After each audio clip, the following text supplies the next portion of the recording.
हाँ तो दोस्तों, गोधली भाग 2 यानी कि कक्षा 10th का जो है मेरे भाई गद्य खंड का पहला अध्याय, जिसका कि नाम है श्रम विभाजन और जाति प्रथा, जिनको लिखे लिखे हैं डॉक्टर भीमराव अंबेडकर। ठीक है ना, डॉक्टर भीमराव अंबेडकर जो कि हमारे संविधान के निर्माता भी है। इसी कहानी को हम लोग पढ़ने वाले हैं मेरे भाई। तो इसमें तो सबसे पहले पढ़ना होता है लेखक परिचय, जो कि हम पढ़ा चुके हैं। डिस्क्रिप्शन में लिंक है, यदि आप नहीं देखे हैं तो आप जाके वो वीडियो को भी देख लीजिएगा मेरे भाई। एक और बात, अपना जो चैनल था, यही चैनल पहले प्रेस्पेक्टर सुनील के नाम से था, वही चैनल का नाम बदल करके अब बोर्ड क्रैकर कर दिया गया है मेरे भाई। तो आज का जो यह वीडियो है, इसमें हम लोग श्रम विभाजन और जाति प्रथा, जिनको लिखे हैं बाबा साहब भीमराव अंबेडकर, पूरा का पूरा पढ़ने वाले हैं कहानी को मेरे भाई, एकदम डिटेल में। तो आपको जो है वीडियो के एकदम अंत तक बने रहना है, ठीक है ना। यहाँ से देखिए, बहुत सारा ऑब्जेक्टिव क्वेश्चन और सब्जेक्टिव क्वेश्चन आपके एग्जाम में आता है, तो आप वीडियो के एकदम अंत तक बने रहिएगा। एक एक लाइन को देखिएगा छोड़ के, तो आपको जाना ही नहीं है मेरे भाई। तो चलिए शुरू करते हैं। और देखिए यहाँ पे क्या कह रहे हैं डॉक्टर भीमराव अंबेडकर, बाबा साहब भीमराव अंबेडकर। तो देखिए कह रहे हैं कि यह विडंबना की ही बात है कि इस युग में भी जातिवाद के पोषकों की कमी नहीं है। बाबा साहब भीमराव अंबेडकर जो है वह कह रहे हैं कि यह विडंबना की ही बात है। विडंबना का मतलब यदि आप नहीं समझ रहे हैं, तो विडंबना का जो मतलब होता है वह होता है उपहास, और पोषक का जो अर्थ होता है वह होता है समर्थक, यानी कि पालक, यानी कि पालने वाला। तो बाबा साहब भीमराव अंबेडकर कह रहे हैं कि यह विडंबना की ही बात है कि इस युग में भी जातिवाद के पोषकों की कमी नहीं है, यानी कि इस युग में भी ऐसे लोग हैं जो जातिवाद के पोषक है, यानी कि जातिवाद को एक तरह से पालने वाले हैं, जातिवाद का बात करते हैं। आगे कह रहे हैं कि इसके पोषक कई आधारों पर इसका समर्थन करते हैं। कहते हैं कि कोई जो यदि इसका कोई ऐसे लोग हैं जो जातिवाद के समर्थक है, तो कह रहा है कि वह कई आधारों पर इसका समर्थन करते हैं। एक तो वह कहते हैं कि समर्थन का एक आधार तो यह कहा जाता है कि आधुनिक सभ्य समाज की कार्य कुशलता के लिए श्रम विभाजन को आवश्यक मानता है। जो इसका पोषक है वह कहता है कि आधुनिक सभ्य समाज जो है उसकी कार्य कुशलता के लिए श्रम विभाजन जो है ना वह आवश्यक है। और श्रम विभाजन कैसे होगा, तो वह जाति के आधार पर होगा। यही गलती है, यही इसके जो पोषक है वह कहते हैं कि आधुनिक सभ्य समाज के लिए जो है श्रम विभाजन आवश्यक है, जो कि 100% है, लेकिन जातिवाद के आधार पर नहीं, जाति के आधार पर नहीं। आज आप भी अपने समाज में देखते होंगे कि लोग जो है ना जाति के आधार पर काम का बंटवारा करता है। जैसे लोहार है तो वह बढ़ी का काम करेगा, पलंग बनाएगा, कुर्सी बनाएगा। कोई हलवाई का बच्चा है तो वह मिठाई बनाएगा, है ना। तो अभी भी लोग जाति के आधार पर काम करता है, तो ऐसा नहीं होना चाहिए, यह कहते हैं बाबा साहब भीमराव अंबेडकर। लेकिन जो जातिवाद के पोषक है, ठीक है ना, वह कहते हैं कि नहीं, जाति के आधार पर ही कार्य कुशलता का श्रम विभाजन होना चाहिए। ठीक है, आगे देखिए, कहता है आवश्यक मानता है। और चूंकि जाति प्रथा भी श्रम विभाजन का ही दूसरा रूप है, इसलिए इसमें कोई बुराई नहीं है। इस तर्क के संबंध में पहली बात तो यही आपत्तिजनक है। अब बाबा भीमराव अंबेडकर कहते हैं कि इस तर्क के संबंध में पहली बात तो यही आपत्तिजनक है कि जाति प्रथा जो है वह श्रम विभाजन के साथ साथ श्रमिक विभाजन का भी रूप लिए हुए हैं। कह रहा है कि इस तर्क में तो सबसे पहला बात तो यही गलत है कि जाति प्रथा जो है ना वह श्रम विभाजन के साथ साथ, देखिए जाति प्रथा तो श्रम विभाजन के साथ साथ जो है श्रमिक विभाजन का भी रूप लिया हुआ है। जाति प्रथा जो है वह श्रम का विभाजन तो करता ही है, यानी कि काम का तो बंटवारा करता ही है, लेकिन वह क्या किया है कि श्रमिक का भी विभाजन कर देता है, यानी कि जो काम करने वाला होता है, जो मजदूर होता है, उसका भी बंटवारा कर देता है कि भाई यह काम लोहार ही करेगा, यह काम हलवाई ही करेगा, यह काम जैसे पंडित होता है, पंडित का काम ब्राह्मण ही करेगा। तो इन सब के खिलाफ थे बाबा साहब भीमराव अम्बेडकर। तो कहते हैं कि पहला तो यही बात गलत है। आगे देखिए क्या कहते हैं बाबा साहब भीमराव अम्बेडकर। कहते हैं आगे कि श्रम विभाजन का, ठीक है ना, कहते हैं कि श्रम विभाजन निश्चित ही साक्ष्य समाज की आवश्यकता है। बाबा साहब कहते हैं कि श्रम विभाजन जो है वह निश्चित ही जो है ना, श्रम विभाजन जो है वह निश्चित ही साक्ष्य समाज की आवश्यकता है, परंतु किसी भी सभ्य समाज में श्रम विभाजन की व्यवस्था श्रमिकों को विभिन्न वर्गों में अस्वाभाविक विभाजन नहीं करती। आगे कह रहे हैं कि भारत की जाति जो है, जाति प्रथा की एक और विशेषता है, कह रहा है कि भारत की जाति प्रथा की एक और विशेषता यह है कि श्रमिकों का अस्वाभाविक विभाजन ही नहीं करती है, बल्कि विभाजित वर्गों को एक दूसरे की अपेक्षा ऊंच नीच भी करार देती है। कह रहा है कि भारत में जो जाति प्रथा है उसका एक और विशेषता यह है, कुपरिणाम यह है कि यह क्या करता है, सिर्फ श्रमिकों को ही नहीं बांटता है, बल्कि यह भी बता देता है कि कौन ऊंच है कौन नीच है। तो यह सब बाबा साहब भीमराव अम्बेडकर के नज़र में बिल्कुल ही गलत था, जो कि है भी, है ना।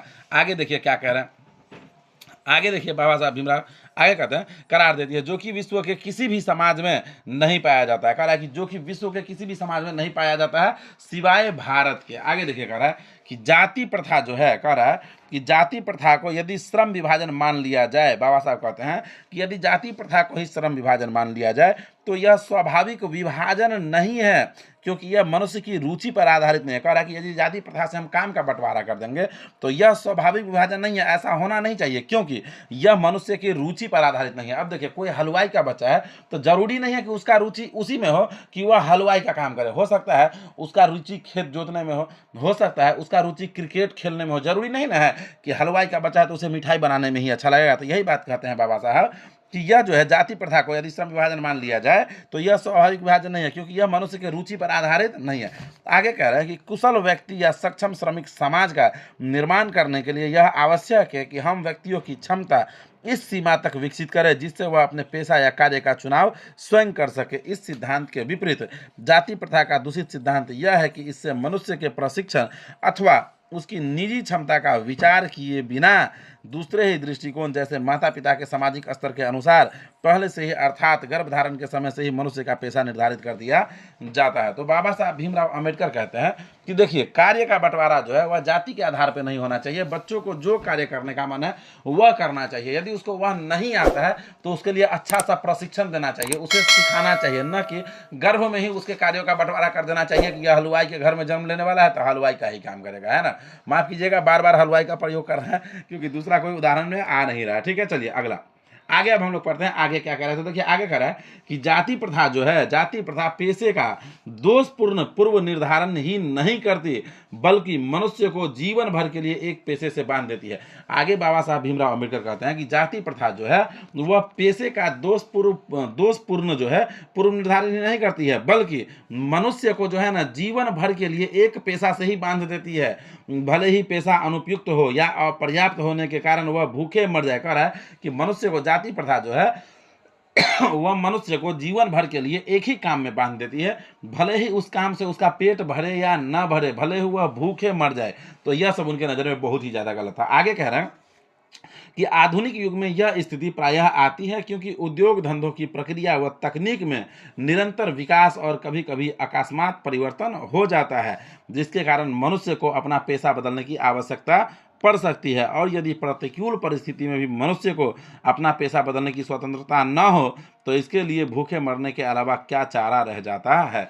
कह रहा है कि यदि कोई व्यक्ति जो है जाति के आधार पर कोई काम करता है, उसको जैसे उसका पेट नहीं भरता है, वह भूखा मरता है, और फिर भी उसको यदि अपने काम छोड़ के दूसरा काम करने की, ठीक है ना, दूसरा काम करने की जो है यहाँ पे स्वतंत्रता न हो तो फिर वह मनुष्य क्या करे, उसके पास भूखे मरने के अलावा और क्या चारा रह जाता है। आपको अभी यह बातों में सच्चाई नहीं लग रहा होगा क्योंकि अभी हद तक अपना समाज ठीक हो गया, लेकिन यह जो बात है ना, यह 1940, 45, 50, 60 का बात है, जिस समय अपना देश आज़ाद हुआ था। उस समय जो है जातिवाद बहुत चलता था, ठीक है ना, श्रम विभाजन जाति के आधार पर बहुत ज़्यादा चलता था। आगे देखिए क्या कर रहा है, आगे कह रहा है कि हिंदू धर्म की जाति प्रथा किसी भी व्यक्ति को ऐसा पेशा चुनने की अनुमति नहीं देती है। कह रहा है कि हिंदू धर्म की जाति प्रथा जो है वह किसी भी व्यक्ति को जो है ऐसा जो है ना, किसी भी व्यक्ति को पेशा चुनने की अनुमति नहीं देती है जो उसका पैतृक पेशा न हो। कर है क्योंकि हिंदू धर्म जो है वह किसी भी व्यक्ति को दूसरा पेशा चुनने का जो है अधिकार नहीं देता है, जो कि यदि उसका जो है पैतृक पेशा है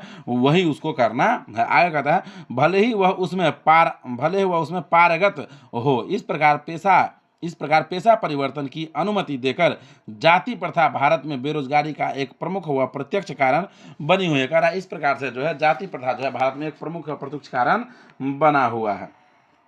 आगे देखिए यहाँ पे क्या कह रहा है इस प्रकार हम देखते हैं कि श्रम विभाजन की दृष्टि से भी जाति प्रथा गंभीर दोषों से युक्त है। जाति प्रथा का श्रम विभाजन मनुष्य की स्वेच्छा पर निर्भर नहीं रहता है मेरे भाई।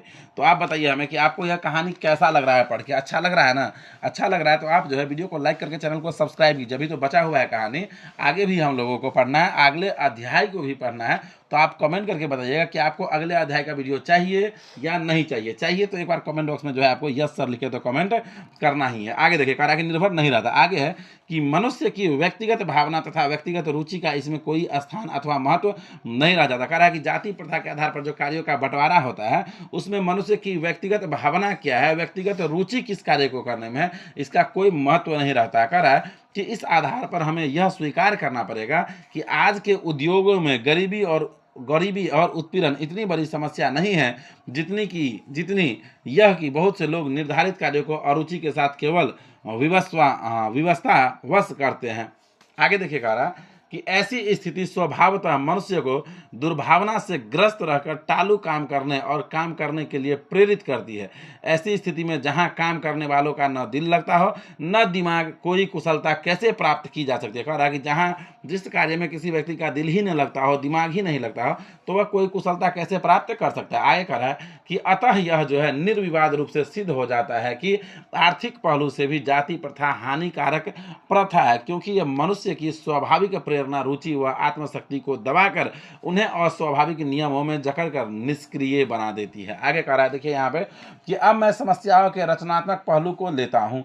मेरे द्वारा जाति प्रथा की आलोचना सुनकर आप लोग मुझसे यह प्रश्न पूछना चाहेंगे कि यदि मैं जातियों के विरुद्ध हूँ तो फिर मेरी दृष्टि में आदर्श समाज क्या है। आगे बाबा साहब भीमराव अम्बेडकर कहते हैं कि यदि मैं यह बात कह रहा हूं तो आप लोग मुझसे यह प्रश्न पूछना चाहेंगे कि यदि मैं जातियों के विरुद्ध हूं तो फिर मेरी दृष्टि में आदर्श समाज क्या है। तो बाबा साहब भीमराव अम्बेडकर कहते हैं कि यदि आप मुझसे यह सवाल पूछते हैं तो मेरा जो उत्तर होगा कि मेरा आदर्श समाज स्वतंत्रता, समता, भ्रातृत्व पर आधारित होगा। क्या यह ठीक नहीं है? भ्रातृत्व अर्थात भाईचारे में किसी को क्या आपत्ति हो सकती है।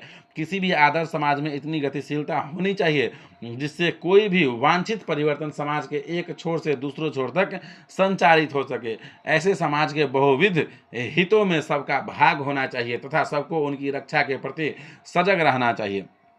आगे कह रहे हैं कि सामाजिक जीवन में आबाद संपर्क के अनेक साधन व अवसर उपलब्ध रहने चाहिए। तात्पर्य यह कि दूध पानी के मिश्रण की तरह भाईचारे का यही वास्तविक रूप है और इसी का दूसरा नाम है लोकतंत्र। बाबा साहब भीमराव अम्बेडकर कहते हैं कि मेरे नज़र में आदर्श समाज वह है कि यहाँ पे भाईचारा जैसा होना चाहिए, ना कि जाति जैसा।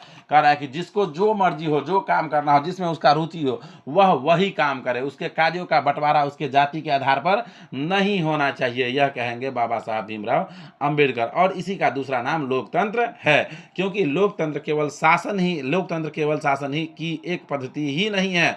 लोकतंत्र मूलतः सामूहिक जीवनचर्या की एक रीति तथा समाज के सम्मिलित अनुभवों के आदान प्रदान का नाम है। इसमें यह आवश्यक है कि अपने साथियों के प्रति श्रद्धा व सम्मान का भाव हो।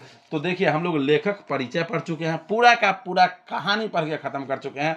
अब जो हम लोगों को देखना है वह देखना है क्वेश्चंस, जो कि रहेगा ऑब्जेक्टिव और सब्जेक्टिव। तो आप हमें कमेंट करके बताइए कि आपको पहले ऑब्जेक्टिव क्वेश्चन चाहिए या फिर सब्जेक्टिव क्वेश्चन चाहिए। और वीडियो को लाइक करके चैनल को सब्सक्राइब कर लीजिए, क्योंकि जितना भी आपके क्लास 10th का सब्जेक्ट है, चाहे वह हिंदी हो, मैथिली हो, नॉन हिंदी हो, साइंस हो, सोशल साइंस हो, मैथमेटिक्स हो, टोटल सब्जेक्ट का हम चैप्टर वाइज आपको ऑब्जेक्टिव और सब्जेक्टिव क्वेश्चन कराने वाले हैं। तो आप जो है वीडियो को लाइक करके चैनल को सब्सक्राइब तो कर ही लीजिएगा। और देखिए 12th का चैनल है वो बोर्ड क्रैकर 12th के नाम से है।